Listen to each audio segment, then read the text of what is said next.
Հարգելի հետևորդներ, եթերում ABC լուրերի ամփոփիչ թողարկումն է, ես Սվետլանա Պետրոսյանն եմ, նախ կարևորը համառոտ։ Կոնգրեսում կքննարկեն Արևմտյան Ադրբեջան վերադարձի կեղծ թեզը, ինչ է առաջ մղում Արևմտյան Ադրբեջան կոչված օրակարգը և ինչու է այն դիտվում որպես քաղաքական և տեղեկատվական նոր նախաձեռնություն։ Հայ գերիների հարցը բարձրացվել է ԱՄՆ կոնգրեսում, ինչ պահանջներ են ներկայացնում կոնգրեսականներն ու հայ դատի ներկայացուցիչները։ Վարժական հավաքների ծանուցագրեր, հոգևորականները չեն կարողացել վերադառնալ իրենց ծառայության վայրեր, ինչու են նրանց ծանուցագիր տվել հենց օդանավակայանում։ Հորմուզի միջանցքը բաց է, բայց քաղաքական ճգնաժամը դեռ հաղթահարված չէ, ինչով է սպառնում Թրամփը։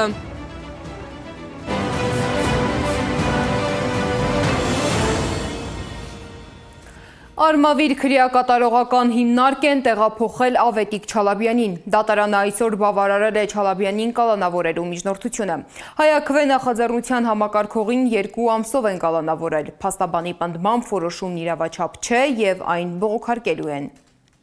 Ներկայացված միջնորդությունը իր հիմնավորումներով բավարար չէին կալանքը որպես խափանման միջոց ընտրելու համար, ավելին բավարար չէին ընդհանրապես որևէ խափանման միջոց ընտրելու համար։ Բնականաբար զարմացած ենք, ինչ-որ առումով էլ զարմացած չենք, կծանոթանանք որոշմանը։ Չալաբյանին մեղադրանք է առաջադրվել ծառայողական լիազորությունները կամ դրանցով պայմանավորված ազդեցությունն օգտագործելով մի խումբ մարդկանց ընտրելու իրավունքը իբր խոչընդոտելու նախապատրաստության համար։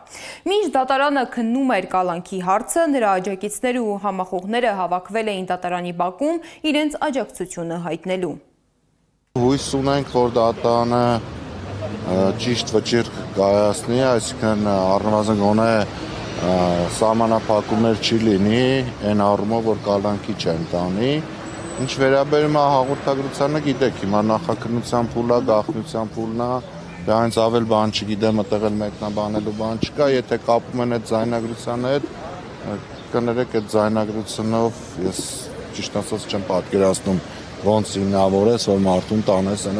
ամենախիստ պատժի տեսակին, կալանքին, հետևաբար սպասենք, տեսնենք ինչ կներկայացնեն, բայց մենք ճիշտ ասած թե պարոն Չալաբյանը, թե մեր ամբողջ թիմը պատրաստ է եղել այս ամեն ինչին։ Հայաքվե նախաձեռնության անդամ Մենուա Սողոմոնյանը համոզված է քրեական հետապնդումը քաղաքական ենթատեքստ ունի։ Սողոմոնյանի խոսքով իշխանության նպատակը Չալաբյանի հանրային գործունեությունը սահմանափակելն է։ Առհասարակ կարելը, այսպես ոչինչից ինչ-որ մի բան ստեղծելը, այդպես շինծ ու գործեր հարուցելը, այս իշխան մոնտաժված, ապօրինի գաղտնալսված, այս ոճը մենք տեսնում ենք, մենք այս տարիների ընթացքում տեսնում ենք, մենք այդ ամեն ինչը տեսնում ենք, չգիտեմ, օրինակ ասենք Բագրատ Սրբազանի հետ կապված գործի մեջ, մենք բազմաթիվ քրեական հետապնդումներ, քաղաքական, իրականում քաղաքական բովանդակությամբ քրեական հետապնդումների բազմաթիվ դեպքեր ենք տեսնում, որտեղ երբ որ փաստերը դու իրար հետ ես դնում, համադրում ես, փորձում ես այնտեղ ինչ-որ մի հատ լուրջ բան գտնել, այնտեղ հանցակազմի ինչ-որ բան գտնել, տեսնում ես, որ չկա այդպիսի բան, պարզապես քանի որ երկիրը հստակ կերպով շարժվում է ավտորիտարիզմից դեպի բռնապետություն, իրավիճակը նմանվում է ստալինյան ժամանակաշրջանին։ Իսկ Չալաբյանի կինը Անահիտ Ադամյանը ավելի վաղ պատմել էր, որ իրավապահները իրենց տուն էին ներխուժել վաղ առավոտյան, երբ ընտանիքի անդամները դեռ քնած են եղել։ Առավոտյան 7:10-15 մոտավորապես այդ ժամերին մեր մոտ եկել է ոստիկանությունից և քննչականից մոտավորապես 7-8 հոգի մարդ։ Մենք բոլորս քնած էինք, եկել երեխաներն էլ, սկզբից մեր բնակարանը խուզարկել են, ոչինչ չեն գտել արդյունքում հեռախոսն են Ավետիքի արգրավել, հետո Ավետիքին ձերբակալել էին, եկել էին փաստաթղթերով, այսինքն պատրաստվեց եկել էին նախորոք, որպեսզի ձերբակալեին։ Սա ակնհայտորեն քաղաքական հետապնդում է, բոլորս էլ տեսնում ենք ինչ է տեղի ունենում հիմա, բոլոր ընդդիմադիր դաշտում և ես կարծում եմ, որ սա տեղի ունենում, որպեսզի մոտակա ժամանակ, երբ որ սահմանադրական դատարանը քննելու է ընտրությունների հետ կապված դիմադիր ուժերի դիմումները ավետիքին այդ ընթացքում իզոլացնել։ Մինչ ներքաղաքական քննարկումների կենտրոնում էր Չալաբյանի գործը, հանրային ուշադրության կենտրոնում հայտնվեց հոգևորականներին երկրից դուրս գալու արգելքի թեման։ Ռուսաստանի և Նոր Նախիջևանի հայոց թեմի մի շարք հոգևորականներ այս օրերին չեն կարողացել վերադառնալ իրենց ծառայության վայրեր Հայաստանում գտնվելու ընթացքում ստացած վարժական հավաքների ծանոթագրերի պատճառով։ Արդյունքում ավելի քան 10 ծխական համայնք ժամանակավորապես մնացել է առանց հոգևոր առաջնորդի։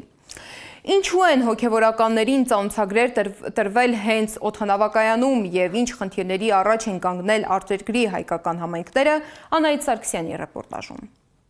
Վարժական հավաքների ծանոթագրերի պատճառով Ռուսաստանի և Նոր Նախիջևանի հայոց թեմի ավելի քան 10 հոգևորականներ չեն կարողացել վերադառնալ իրենց ծառայության վայրեր Ռուսաստանում։ Թեմի տեղեկացմամբ Հայաստան այցի ընթացքում նրանք ստացել են հավաքներին մասնակցելու ծանոթագրեր, ինչի հետևանքով ժամանակին չեն վերադարձել ծխական համայնքներ։ Եկեղեցական շրջանակներում համոզված են, խնդիրը միայն հավաքները չեն, այլ դրանց կազմակերպման եղանակն ու ընտրված ժամանակահատվածը։ Սա հերթական խտրական վերաբերմունքն է կրոնական կառույցի նկատմամբ, հայ առաքելական Սուրբ եկեղեցու նկատմամբ եւ ասենք ցավալին այն է, որ վարչապետի, պաշտպանության նախարարի եւ իրենց կամակատարների կողմից վարժական հավաքներին մասնակցելը դիտվում է որպես պատժի միջոց։ Հավաքներին մասնակցողների թվում են Վորոնեժի Սուրբ Սարգիս եկեղեցու հոգևոր հովիվ Արսեն Քահանա Իսրայելյանն ու Իժևսկի Սուրբ Գրիգոր Լուսավորիչ եկեղեցու հոգևոր հովիվ Երեմիա Քահանա Վարդանյանը։ Երկուսն էլ արդեն ներգրավված են վարժական հավաքներում։ Հավաքին մեկնելուց առաջ մեծ զրույցում Արսեն Քահանա Իսրայելյանն ասաց. հոգևորականի համար բանակում ծառայելն ու հայ զինվորի կողքին լինելը ոչ թե պատիժ, այլ մեծ պատիվ է։ Նրա խոսքով ծանոթագիր ստանալուց հետո սիրահորժար միացել է հավաքներին իր ծառայությունը մատուցելու համար։ Բանակի, եկեղեցու և հայրենիքի բարձրագույն արժեք լինելը ամենօրյա մեր քարոզչության թեման է, և ահա այսօր Աստծո կամոք հնարավորություն է ընձեռնվել ֆիզիկապես ներկա գտնվելու հայոց բանակում և իրականացնելու վերոնշյալ քարոզչությունը։ Հայրենիքը միայն բառերով չեն սիրում, այլ ամենօրյա քրտնաջան աշխատանքով, որը պետք է յուրաքանչյուր հայ իբրև քաղցր պարտականություն իրականացնի։ Թեմում նշում են, ստեղծված իրավիճակը խաթարել է մի շարք ծխերի բնականոն գործունեությունը, սակայն ընդգծում են, հոգևորականները պատրաստ են կատարել իրենց պարտքը հայրենիքի հանդեպ։ Միևնույն ժամանակ Արագածոտնի թեմի ներկայացուցիչ Տեր Վրթանես Քահանա Բաղալյանը համոզված է, խնդիրը ոչ թե բուն ծանոթագրերն են, այլ դրանց տրամադրման սկզբունքն ու խտրականությունը։ Մարդկանցից նույնիսկ ճշտել են ում է աջակցում եւ նորեն տվել այդ վարժական հավաքի մասնակցելու բանը։ Օրինակ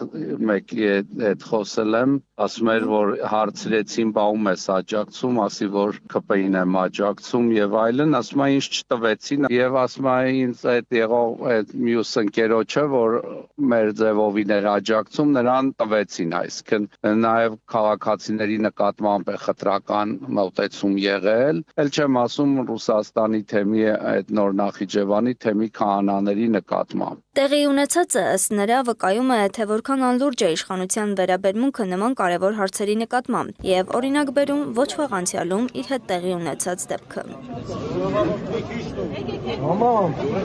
Այնքան անլուրջ է, որ պատկերացրեք դեկտեմբերի 18-ին մայրաթոր գրոհի ժամանակ ես այդ որ խացիներով հարբած ամբողջ հարվածում էր դռներին հայոյում էր ինֆարկտ էի ստացել ես ինֆարկտով հիվանդանոցում պարկած մեր տուն ծանոթում էին բերել վարժական հավաքների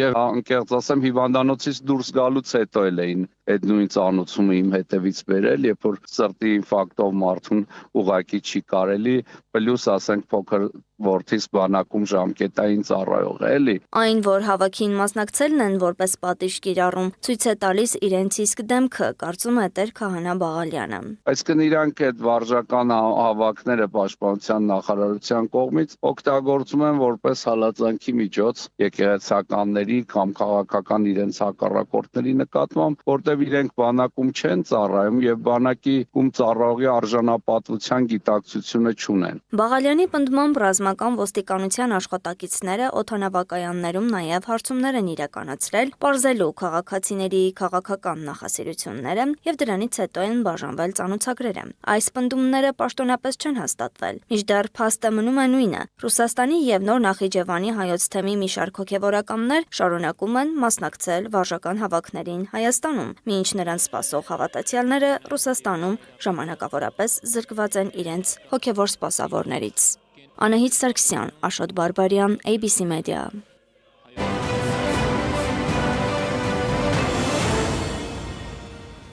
Հայաստանից տեղափոխվենք Վաշինգտոն, որտեղ այսօր կրկին բարձրաձայնել են հայ գերիների հարցը։ ԱՄՆ կոնգրեսում անցկացված ասուլիսի մասնակիցները հիշեցրել են, որ արդեն 1000 օր է հայ գերիներն ու Արցախի նախկին ղեկավարները շարունակում են մնալ Բաքվի բանտերում։ Կոնգրեսականներն ու Հայդատի հանձնախմբի ներկայացուցիչները պահանջել են նրանց անհապաղ ազատ արձակել։ Միաժամանակ կոչեր են հնչել նաև ադրբեջանական զորքերի դուրսբերման, արցախահայության վերադարձի և մշակութային ժառանգության պաշտպանության վերաբերյալ։ Ինչ օրենսդրական նախաձեռնություններ են քննարկվել կոնգրեսում, Վաշինգտոնի քաղաքական հայտարարությունները կարող են արդյոք վերածվել իրական ճնշման Բաքվի վրա, ռեպորտաժում։ Ինտերնետի խափանումները մի քանի րոպեով հետաձգեցին Կապիտոլիումում նախատեսված մամուլի ասուլիսը, սակայն չխանգարեցին, որ Միացյալ Նահանգների կոնգրեսում հայ գերիների եւ Արցախի ղեկավարների գերության 1000-րդ օրվա նվիրված ասուլիսը կայանա։ Կոնգրեսականներն ու Ամերիկայի Հայդատի հանձնախմբի ներկայացուցիչները մեկ անգամ եւս բարձրաձայնեցին գլխավոր պահանջը՝ Ադրբեջանը պետք է անհապաղ եւ առանց նախապայմանների ազատ արձակի բոլոր հայ գերիներին ու պատանդներին։ 1000-րդ օրն է, որ Արցախի ղեկավարները եւ մյուս քաղաքացի պատանդները եւ ռազմակերիները կբնան ադրբեջանական բանդերում։ Ադիա 1000 օր է, որ պետք չէ հոնլայն սկիզբեն եւ կարեւոր էր, որ կոնգրեսականները իրենց աջակցելով Ամերիկայի Հայդատի հանձնախումբը այս օրը նշեն եւ շատ հստակ ձևով գոչնեն Ադրբեջանի կառավարության, որ անմիջապես իրենց ազատ արձակեն։ Կոնգրեսական Բրեդ Շերմանը խոսել է Արցախի էթնիկ զտման հետևանքների մասին, հիշեցնելով, որ ավելի քան 100,000 արցախցիներ 2023 թվականին ստիպված եղան լքել իրենց հայրենիքը։ Կոնգրեսականը խիստ քննադատել է նաև Բաքվում ընթացող դատավարությունները, նշելով, որ Արցախի ղեկավարների գործերը քննվել են փակ դռների հետևում առանց անկախ դիտորդների, իսկ 16 հայի դեմ ներկայացվել է մոտ 2500 մեղադրանք, դատապարտելով նրանց 15 տարուց մինչև ցմահ ազատազրկման։ Չի կարող լինել երկարատև խաղաղություն, քանի դեռ յուրաքանչյուր հայ ռազմագերի եւ քաղաքական բանտարկյալ ազատ չի արձակվել ադրբեջանական բանտերից եւ չի վերադարձել ընտանիք։ Կապիտոլիումից հնչած կոչերը միայն գերիների հարցով չէին։ Ասուլիսի մասնակիցները պահանջել են նաև Հայաստանի տարածքներից ադրբեջանական զորքերի դուրսբերում, արցախահայության անվտանգ վերադարձի ապահովում եւ Արցախի վտանգված հայկական մշակութային ու կրոնական ժառանգության պաշտպանություն։ Երբ որ ունիս 19 կերևարված պատանդներ, երբ որ ունիս ադրբեջանական զորքեր հայկական ինքնիշխան հողերու վրա, երբ որ Արցախի ժողովուրդը չի գնար անվտանգ վերադառնալ իրենց բավենական հողերուն, երբ որ գտեսնանք, որ հայկական եկեղեցիներ արդեն բնաճնճված են եւ ավելին վտանգի մեջ են բնաճնճվելու, ուրեմն ցույց կտա, որ դիմացը չունենք մեկը, որուն հետ գնանք իսկական խաղաղության մասին խոսել եւ իսկական բանակցություններ ունենալ։ Միաժամանակ Միացյալ Նահանգների կոնգրեսում քննարկվում են մի շարք հայանպաստ օրենսդրական նախաձեռնություններ, որոնք վերաբերում են Ադրբեջանին տրամադրվող ռազմական աջակցության սահմանափակմանը, 907-րդ հոդվածի կիրառմանը, հայ գերիների ազատ արձակման պահանջին եւ Հայաստանի անվտանգության ամրապնդմանը։ Ասոնք հաջորդ օրերուն ընթացքին ներգաղթական դան օրենսդրության հանձնախումբը պիտի որոշե ասոնցմե որոնք ներգաղթական դունա արիթը պիտի ունենա քվեարկելու եւ անշուշտ Ամերիկայի Հայդատի հանձնախումբը լադիգա Վաշինգտոնի մեջ լադիգա մեր շրջանային գրասենյակները կամ 50 նահանգներու մեջ մեր դարբեր մասնաճյուղերը ամենը աշխատին իրենց շրջանի կոնգրեսականներուն հետ որ զորակցին ադոնք եւ ի վերջո անցնին այդ բանացևեր երբ որ արիթ ունենան քննարկվելու։ Արդյոք կոնգրեսում հնչող այս կոչերը կվերածվեն Բաքվի վրա իրական ճնշման, պարզ կդառնա առաջիկա շաբաթների, երբ ամերիկացի օրենսդիրները կքննարկեն եւ քվեարկության կդնեն ներկայացված նախաձեռնությունները։ Սակայն, ինչպես նշում են Հայրատի գրասենյակում, մեկ բան անփոփոխ է. առանց հայ գերիների ազատ արձակման եւ արցախահայության իրավունքների պաշտպանության տարածաշրջանում կայուն խաղաղության մասին խոսելը վաղաժամ է։ Այդուամենայնիվ ընդգծում են 1000 օրն ինքնին ցույց է տալիս, որ արկա միջազգային ճնշումը բավարար չէ։ Եթե բավարար լիներ, հայերի գերությունը չէր հասնի 1000 օրվա սահմանագծին։ Այդ պատճառով Վաշինգտոնում փորձում են հարցը պահել քաղաքական օրակարգի առաջնագծում։ Միջազգային հարթակներում քննարկվում են ոչ միայն հայ գերիների իրավունքները, այլև անցած պատերազմների ընթացքում արձանագրված իրավախախտումները։ Մարդու իրավունքների Եվրոպական դատարանը հրապարակել է ապրիլյան քառօրյա պատերազմի վերաբերյալ առաջին վճիռը, արձանագրելով, որ Ադրբեջանը խախտել է հայ զինծառայողի կյանքի իրավունքն ու խոշտանգումների արգելքը։ Այս թեմայով այսօր կայացած ասուլիսի ժամանակ Միեդում հայկական կողմի ներկայացուցիչ Սիրանուշ Սահակյանը հայտարարել է, որ նման գործերով հայցեր ներկայացնելու խնդիր չկա, սակայն պետական մարմինների կողմից պատշաճ քննության բացակայությունը կարող է լրջորեն ազդել փաստաբանների աշխատանքի արդյունավետության վրա։ Կարծում եմ Ադրբեջանը ընդունել է սեփական հանցանքը, քանի որ նման մակարդակի հաղորդագրության մեջ նրանք ոչ թե մերժում են իրենց ոճրագործությունը, ոչ թե փորձում են բացատրել, թե ինչու դա տեղի չի ունեցել, այլ վիրավորված են դատարանից, որ դատարանը տվյալ ժամանակահատվածի իրողությունները արձանագրել է։ Այսինքն դատարանը այո արձանագրել է, որ 16 թվականին եղել է Արցախի հանրապետություն, որը թեև ճանաչված չի եղել, սակայն կենսունակ քաղաքական տարր է եղել, որը ներկայացված է եղել անգամ միջազգային հարթակներում։ Եվ սա ցույց է տալիս, որ կատարված խախտումը հերքելու, մերժելու բոլոր ջանքերը ապարդյուն են, եւ սա գիտակցված է հենց Ադրբեջանի իշխանությունների կողմից։ Մինչ միջազգային տարբեր հարթակներում շարունակում են քննարկվել Հայաստանի եւ Ադրբեջանի միջև առկա խնդիրները, այսօր ԱՄՆ կոնգրեսում ադրբեջանական կազմակերպությունները պատրաստվում են ներկայացնել այսպես կոչված արևմտյան Ադրբեջան նախաձեռնությունը։ Նրանք փորձում են միջազգային լսարանին ներկայացնել իրենց թեզերը իբր պատմական բնակության, վերադարձի եւ սեփականության իրավունքների վերաբերյալ։ Ինչ նպատակներ է հետապնդում այս նախաձեռնությունը եւ ինչու են փորձագետները այն դիտարկում որպես քաղաքական ու տնտեսական նոր արշավ, Սեդա Գյուրեղյանի ռեպորտաժում։ Միացյալ Նահանգների կոնգրեսի շենքում հունիսի 24-ին ադրբեջանական մի մեծ համայնք քննարկելու է, թե ինչպես են հայերը 20-րդ դարի ողջ ընթացքում իբր էթնիկ զտման ենթարկել, այսպես կոչված արևմտյան Ադրբեջանի տարածքում բնակված ադրբեջանցի ժողովրդին։ Բաքվի նախաձեռնող խումբ կոչվող կազմակերպությունն է փորձում արևմտյան Ադրբեջան վերադարձի մասին կեղծ օրակարգը տեղափոխել միջազգային քաղաքական դիսկուրսի ավելի բարձր մակարդակ։ Այս կազմակերպությունը որ իրականացնում է այդ միջոցառումը, չունի հետագիծ, անցած ճանապարհ, հայտնի չի եղել Ամերիկայում նույնիսկ ադրբեջանա-թուրքական շահերի պաշտպանությամբ եւ այլն, տպավորություն է ստեղծում, որ ադրբեջանցիները ուղղակի ուզել են որևէ մի գործողություն իրականացնել, որը հնչեղ անուն կունենա։ Ղուկասյանը պատահական չի համարում, որ Բաքվի այս նախաձեռնությունը հետևելու է կոնգրեսում հայ գերիների վերադարձի պատանդառության 1000-րդ օրվան նվիրված միջոցառմանը։ Քննարկումը բավականին մեծ է լինելու։ Բաքվի նախաձեռնող խումբը մասնակիցների ցուցակ է հրապարակել։ Միջազգային իրավունքի մասնագետներից մինչև փախստականների իրավունքի պաշտպաններ, հալածյալներից մինչև տուժած համայնքների ներկայացուցիչներ։ Սրան նախորդել են Նախիջևանում եւ Բաքվում նույն թեմայով մեծ միջոցառումներ քաղաքական էլիտայի մասնակցությամբ։ Հայաստանի նախկին արտգործնախարարը կոչ է անում ներկայիշխանությանը։ Արձագանքեք ադրբեջանցիների խոսույթներին, գործողություններին,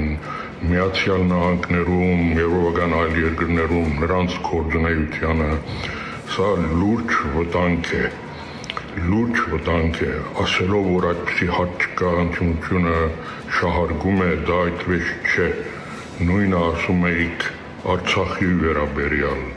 վերջում մենք Արցախը կոչեցինք 2000-ից ավելի ադրբեջանական տեղանունների փոփոխություն, 100 հազարավոր տեղահանվածներ, Քննարկման օրակարգը սակայն միայն այսպես կոչված պատմական հիշողության մասին չէ։ Ադրբեջանը խոսելու է նաև սեփականության իրավունքների վերականգնման, մշակութային ժառանգության պահպանության եւ միջազգային կառույցների հնարավոր ներգրավման մասին։ Ադրբեջանագետ Արմինե Ադիբեկյանի կարծիքով սա երկարաժամկետ քաղաքական ծրագրի առաջին փուլն է։ Ադրբեջանը թքած ունի ինչ է մտածում իրանց մասին Եվրոպան, թքած ունի ինչ է մտածում իրանց մասին Ամերիկան, ինչ արձանագրություններ կան հակաադրբեջանական, նրանք իրանց գիծը բռնել են եւ քշում են։ Միտումն անհանգստացնող է եւ պետք է լինի Հայաստանի կառավարության օրակարգում, սակայն Հայդատի հայաստանյան գրասենյակի համակարգող Գևորգ Ղուկասյանը փաստում է, կոնգրեսի շենքում անցկացվող միջոցառումը դեռ ոչինչ չի նշանակում։ Հավելում է, հայկական ակտիվ լոբին գործակցում է թե Եվրոպական խորհրդարանի, թե Միացյալ Նահանգների կոնգրեսի հետ, ինչի հնարավորությունը չունի Ադրբեջանը։ Չեմ կարծում, որ Ադրբեջանը Ամերիկայի Միացյալ Նահանգների կոնգրեսում կարող է գործունեության պարարտ փող գտնել։ Նաև այն պատճառով, որ հայկական լոբին ավանդաբար շատ ուժեղ է, կոնգրեսի հայկական հարցերով հանձնախումբը շատ ուշադիր է նման հարցերի վերաբերյալ։ Այսպիսով խոսքը դեռևս ոչ թե ամերիկյան պաշտոնական քաղաքականության, այլ Ադրբեջանի կողմից առաջ մղվող հերթական տեղեկատվական ու քաղաքական նախաձեռնության մասին է, սակայն փորձագետների ուշադրության կենտրոնում է այն, որ նախկինում միայն Բաքվում շրջանառվող թեզը դուրս է գալիս միջազգային լսարանի մակարդակ։ Սեդակ Յուրեղյան, Տարոն Ղանդիլյան, Նոնա Գևորգյան, ABC Media։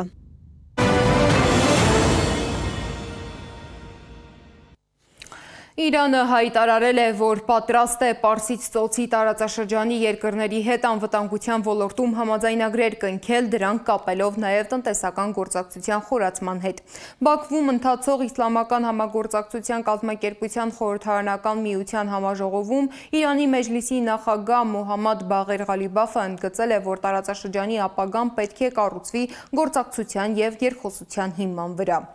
Միևնույն ժամանակ ԱՄՆ նախագահ Դոնալդ Թրամփը հայտարարել է, որ Իրանի հետ բանակցությունները կարող են անմիջապես դադարեցվել, եթե պարզվի, որ Հորմուզի նեղուցում նավերի համար հավելյալ տուրքերի բացակայության մասին տեղեկությունները չեն համապատասխանում իրականությանը։ Նրա խոսքով Վաշինգտոնը շարունակում է հետևել իրավիճակին, մինչդեռ Հորմուզի նեղուցում արդեն գործարկվել է ժամանակավոր տարանցիկ միջանցք առանց վճարների։